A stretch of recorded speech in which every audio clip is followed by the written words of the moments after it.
Flat Stanley, Chapter 4, The Museum Thieves. Mr. and Mrs. O. J. Dart lived in an apartment above the lamb chops. Mr. Dart was an important man, the director of the famous Museum of Art downtown in the city. Stanley Lambchop had noticed in the elevator that Mr. Dart, who was ordinarily a cheerful man, had become quite gloomy. But he had no idea what the reason was, and then at breakfast one morning he heard Mr. and Mrs. Lambchop talking about Mr. Dart. "I see," said Mr. Lambchop, reading the paper over his coffee cup. "That's still another painting has been stolen from the famous museum. It says here that Mr. O. J. Dart, the director, is at his wit's end." "Oh dear, are the police no help?" Mrs. Lambchop asked. "It seems not," said Mr. Lambchop. "Listen to what the chief of police told the newspaper. We suspect a gang of sneak thieves. These are the worst kind. They work by sneakery, which makes them very difficult to catch. However, my men and I will keep trying.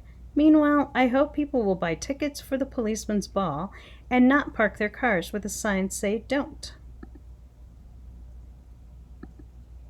The next morning, Stanley Lambchop heard Mr. Dart talking to his wife in the elevator. "These sneak thieves work at night," Mr. Dart said. "It is very hard for our guards to stay awake when they have been on duty all day, and the famous museum is so big we cannot guard every picture at the same time. I fear it is hopeless, hopeless, hopeless." Suddenly, as if an electric light bulb had lit up in the air above his head, giving out little shooting lines of excitement, Stanley Lambchop had an idea. He told it to Mr. Dart. "Stanley," Mr. Dart said, "if your mother will give you her permission, I will put you and your plan to work this very night." Mrs. Lambchop gave her permission. "But you'll have to take a long nap this afternoon," she said.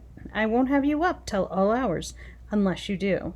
That evening, after a long nap, Stanley went with Mr. Dart to the famous museum. Mr. Dart took him into the main hall where the biggest and most important paintings were hung. He pointed to a huge painting that showed a bearded man wearing a floppy velvet hat, playing a violin for a lady who lay on a couch. There was a half-man, half-horse person standing behind them, and 3 fat children with wings were flying around above. That, Mr. Dart explained, was the most expensive painting in the world. There was an empty picture frame on the opposite wall. We shall hear more about that later on. Mr. Dart took Stanley into his office and said, "Is it time for you to put on a disguise?" "I already thought of that," Stanley Lambchop said, "and I brought one. My cowboy suit. It has a red bandana and I can tie over my face. No one will recognize me in a million years." "No," Mr. Dart said, "you will have to wear the disguise I have chosen." From a closet he took out a white dress with a blue sash, a pair of shiny little pointed shoes, and a wide straw hat with a blue band that matched the sash, and a wig, and a stick. The wig was made of blonde hair, long and done in ringlets. The stick was curved at the top, and it, too, had a blue ribbon on it. "In this shepherdess disguise," Mr. Dart said, "you will look like a painting that belongs in the main hall." "We do not have cowboy pictures in the main hall." Stanley was so disgusted he could hardly speak. "I'll look like a girl. That's what I'll look like," he said. "I wish I'd never had this idea." But he was a good sport, so he put on the disguise. Back in the main hall, Mr. Dart helped Stanley climb up into the empty picture frame. Stanley was able to stay in place because Mr. Dart had cleverly put 4 small spikes in the wall, one for each hand and foot. The frame was a perfect fit against the wall. Stanley looked just like a picture, except for one thing, Mr. Dart said. "Shepherdesses are supposed to look happy. They smile at their sheep and at the sky. You look fierce, not happy, Stanley." Stanley tried hard to get a faraway look in his eyes, and even to smile a little bit. Mr. Dart stood back a few feet and stared at him for a moment. "Well," he said, "it may not be art, but I know what I like." He went off to make sure that the certain other parts of Stanley's plans were taken care of, and Stanley was left alone. It was very dark in the main hall. A little bit of moonlight came through the windows, and Stanley could just make out the world's most expensive painting on the opposite wall. He felt as though the bearded man with the violin and the lady on the couch and the half-horse person and the winged children were all waiting, as he was, for something to happen. Time passed and he got tireder and tireder. Anyone would be tired this late at night, especially if he had to stand in a picture frame balancing on little spikes. Maybe they won't come, Stanley thought. Maybe the sneak thieves won't come at all. The moon went behind a cloud, and then the main hall was pitch dark. It seemed to get quieter, too, with the darkness. There was absolutely no sound at all. Stanley felt the hair on the back of his neck prickle beneath the golden curls of the wig. Creak! The creaking sound came from the right, out in the middle of the main hall, and even as he heard it, Stanley saw, in the same place, a tiny yellow glow of light. The creaking came again, and the glow got bigger. A trap door had opened in the floor, and two men came up through it into the hall.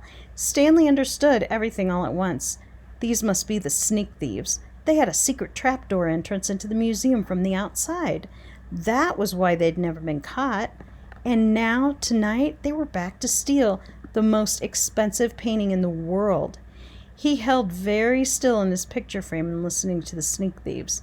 "This is it, Max," said the first one. "This is where we art robbers pull a sensational job whilst the civilized community sleeps." "Right, Luther," said the other man. "In all this great city there is no one to suspect us." "Ha ha," thought Stanley Lambchop.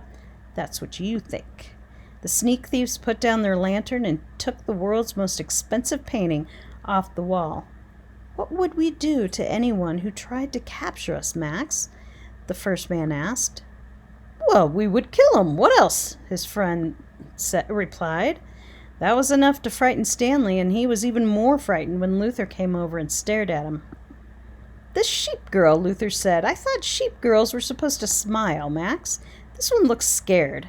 Just in time, Stanley managed to get a faraway look in his eyes again, and a smile, sort of. "You're crazy, Luther," Max said. "She's smiling, and what a pretty little thing she is, too." That made Stanley furious. He waited until the sneak thieves had turned back to the world's most expensive painting, and he shouted in his loudest, most terrifying voice, "Police! Police! Mr. Dart, the sneak thieves are here!" The sneak thieves looked at each other. "Max," said the first one very quietly, "I think I heard the sheep girl yell." "I think I did too," said Max in a quivery voice. "Oh boy, yelling pictures, we both need a rest." "You'll get a rest, all right," shouted Mr. Dart, rushing in with the chief of police and lots of guards and policemen behind him.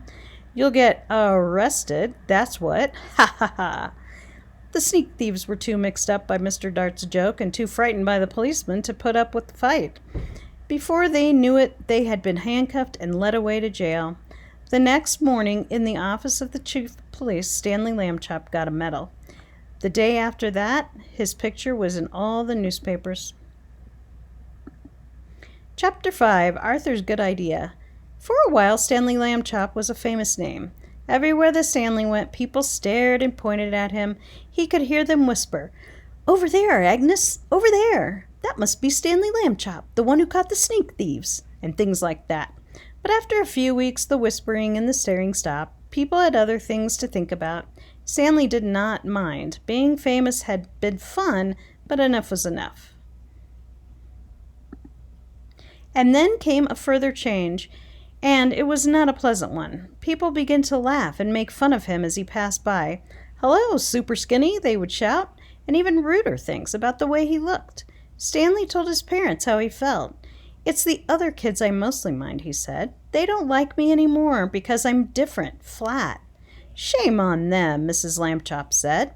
"It is wrong to dislike people for their shapes, or their religion for that matter, or the color of their skin." "I know," Stanley said, "only maybe it's impossible for everybody to like everybody." "Perhaps," said Mrs. Lambchop, "but they can try." Later that night, Arthur Lambchop was woken by the sound of crying. In the darkness, he crept across the room and knelt by Stanley's bed. "Are you okay?" he said. "Go away," Stanley said. "Don't be mad at me. Arthur said. "You're still mad because I let you get tangled the day you were my kite, I guess." "Skip it, will you?" Stanley said. "I'm not mad. Go away." "Please, let's be friends." Arthur couldn't help crying a little too. "Oh, Stanley," he said, "please tell me what's wrong." Stanley waited for a long time before he spoke. "The thing is," he said, "I'm just not happy anymore. I'm tired of being flat. I want to be regular shape again, like other people. But I'll have to go on being flat forever. It makes me sick." "Oh, Stanley," Arthur said. He dried his tears on a corner of Stanley's sheet and could think of nothing more to say. "Don't talk about what I just said," Stanley told him. "I don't want the folks to worry. That would only make it worse." "You're brave," Arthur said. "You really are." He took hold of Stanley's hand. The two brothers sat together in the darkness, being friends. They were both still sad, but each one felt a little better than he had before. And then, suddenly, though he was not even trying to think, Arthur had an idea. He jumped up, turned on the light, and ran to the biggest storage box where the toys and things were kept. He began to rummage in the box. Stanley sat up in bed to watch. Arthur flung aside his football and some lead soldiers and airplane models and lots of wooden blocks, and then he said, "Aha!" He had found what he wanted, an old bicycle pump. He held it up, and Stanley and he looked at each other. "Okay," Stanley said at last, "but take it easy." He put the big end of the long pump hose in his mouth and clamped his lips tightly about, so no air could escape. "I'll go slowly," Arthur said. "If it hurts or anything, wiggle your hand at me." He began to pump. At first nothing happened, except that Stanley's cheeks bulged a bit. Arthur watched his hand, but there was no wiggle signal, so he pumped on. Then, suddenly, Stanley's top half began to swell. "It's working! It's working!" shouted Arthur, pumping away. Stanley spread his arms so that the air could get around inside him more easily. He got bigger and bigger. The buttons on his pajama top burst off. Pop, pop, pop. A moment more, and he was all rounded out, head and body, arms and legs, but not his right foot. That foot stayed flat. Arthur stopped pumping. "It's like trying to do the very last bit of those long balloons," he said. "Maybe a shake would help." Stanley shook his right foot twice, and with a little whooshing sound, it swelled up, just to match the left one. There stood Stanley Lambchop as he used to be, as if he had never been flat at all. "Thank you, Arthur," Stanley said. "Thank you very much." The brothers were shaking hands when Mr. Lambchop strode into the room with Mrs. Lambchop right behind him. "We heard you," said Mr. Lambchop. "Up and talking when you ought to be asleep, huh? Shame on George," said Mrs. Lambchop. "Stanley's round again." "You're right," said Mr. Lambchop, noticing. "Good for you, Stanley." "I'm the one who did it," Arthur said. "I blew him up." Everyone was terribly excited and happy, of course. Mrs. Lambchop made hot chocolate to celebrate the occasion, and several toasts were drunk to Arthur for his cleverness. When the little party was over, Mr. and Mrs. Lambchop tucked the boys back in their beds and kissed them, and then they turned out the light. "Good night," they said. "Good night," said Stanley and Arthur. It had been a long and tiring day,